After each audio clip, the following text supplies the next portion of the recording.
Thanks very much, and well done to all of you for coming here today.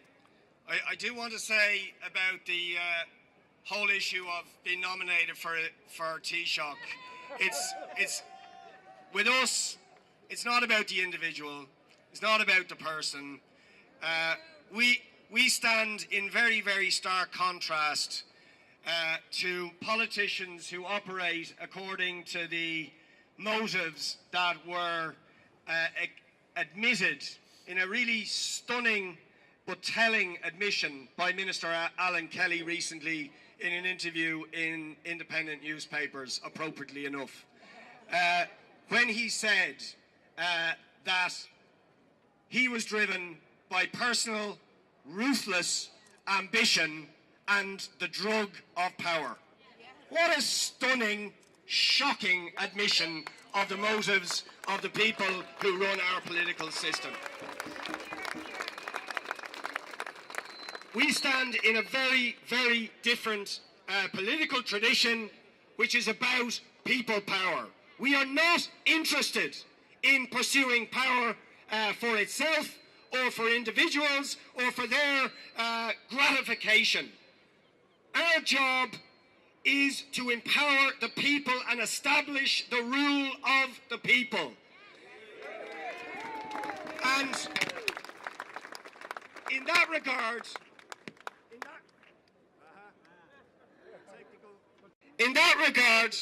there are many messages that have been sent by the people in the recent election. But one message is absolutely unmistakable. And setting aside whatever governments or some people may think about the issue of water charges, it is absolutely clear that a majority of people have now demanded, and respect for democracy demands, that the water charges should be abolished and that Irish water should become history.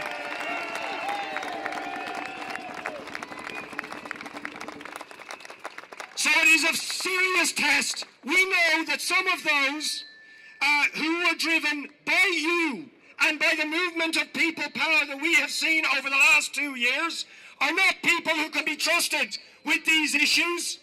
But nonetheless, they have made the pledge because they understood if they were to have any chance of being re-elected, they had to make that pledge. So we expect them now to honour the democratic mandate they have been given and get rid of water charges. And let me say to those who are in some doubt about this issue, and we did meet them, who said, I don't mind paying for water charges. We have to pay for water charges. We need to say to those people, first of all, as Mick Barry has already said, we have always paid. The people pay for everything. There is nobody else. There is nobody else paying. We have always paid for the roads, the schools, the hospitals, the houses. It is always the people who have paid. So the only issue is, do we pay for them in a fair way? Or do we have a charge that drives hundreds of thousands of families who are already living in poverty or who are struggling to pay the bills or to keep the roof over their head? Do we drive them further into poverty, or do we say, no, they have paid enough, but those who have millions should pay a little bit more? That is the issue. And fairness demands that that is how we pay for water. And let me say also to the doubters, because I think even some of those who have paid or said, we don't mind paying a little bit for water, are opposed to any moves to privatise Irish water. And we have had false assurances from the government and the establishment, no, that will never happen. Maybe we'll have charges, but we will not have privatisation. That is a willful lie, and they know it is a lie.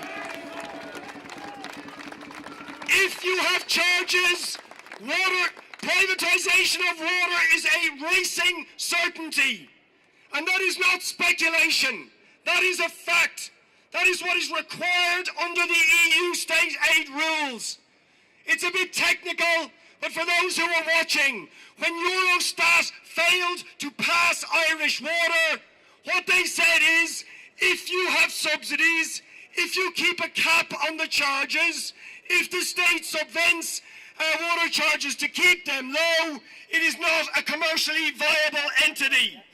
And that means in order for it to achieve the aim that the government set out of getting it off balance sheet and passing the EU's test, the charges have to be at least trebled and it will have to be privatised. That is a fact.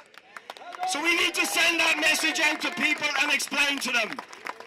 And anybody who believes that private operators like Dennis O'Brien or Anglia Water or Veolia, who are already privatising Irish water as we speak, who have already been contracted through the back door to do the operations for Irish water, if anybody believes that those people are interested in fixing our water infrastructure, they must be living in dreamland. They are after our water for one and only reason: they see a bonanza of profits to be made out of it. And if they get their hands on it, there will not be fixing of the leaks. They will run the system down even more in order to squeeze every penny out of it they possibly can. So that is what is at stake.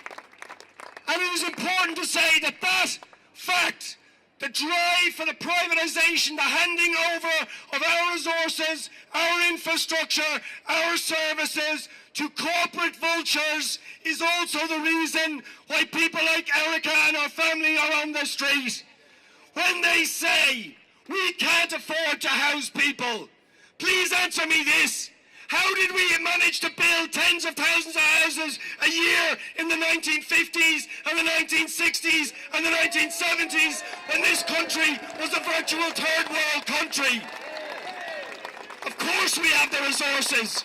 It's simply a lie. But what this government is trying to do, just as they are trying to do with water, is to hand over the housing market to the corporate vultures. Already huge amounts of land and property have been handed over to vulture funds via NAMA, with dirty, grubby deals, and people like Erica and tens of thousands of other families and their children. The children of this nation, shamefully, are being put out on the street because of the greed of the same corporate vultures who drove this economy into the dirt. So this stuff has to end, or they will take everything from us. They will take the public transport that they're trying to privatise.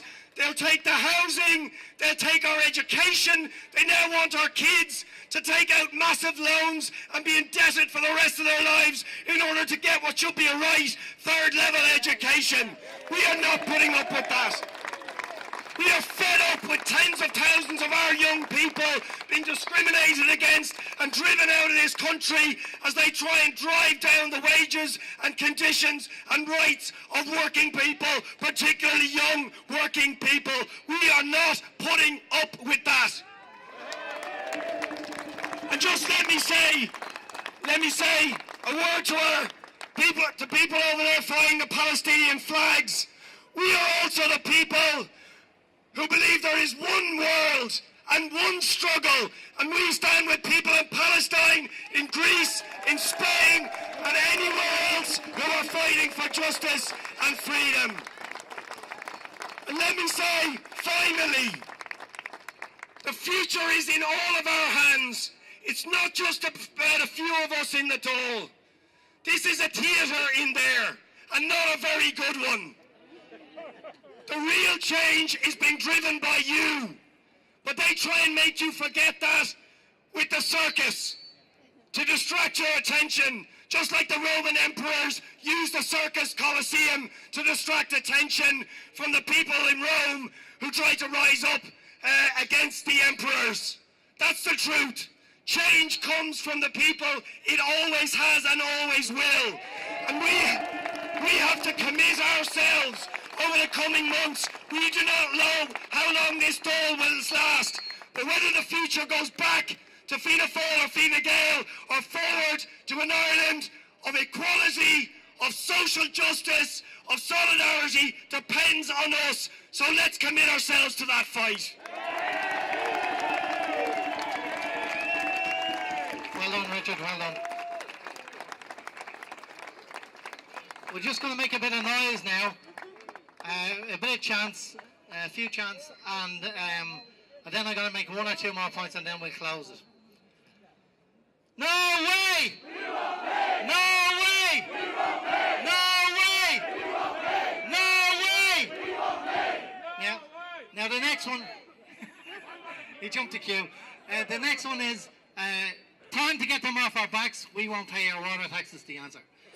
Time to get them off our backs! We won't pay our water tax! Time to get them off our backs! We won't pay our water tax! Time to get them off our backs! We won't pay our water tax! No way! We won't pay! No way! We won't pay! No way! We won't pay! No way! We won't pay! Time to get them off our backs! We won't pay our water tax! Time to get them off our backs! We won't pay our water tax! No way! We won't pay! No way! We won't pay! No way! We won't pay! Okay, well done.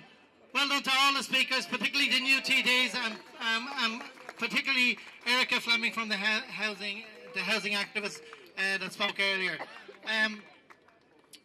Just one or two quick points. We've had this demonstration today because the Dáil is meeting back. Now they'll go back into their cocoon and plan a coalition over the next period.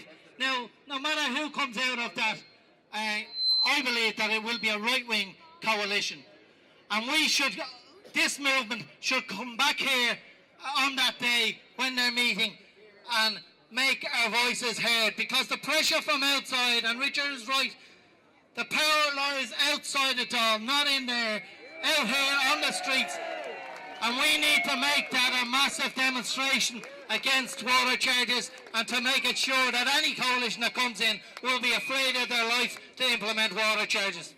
Thank you.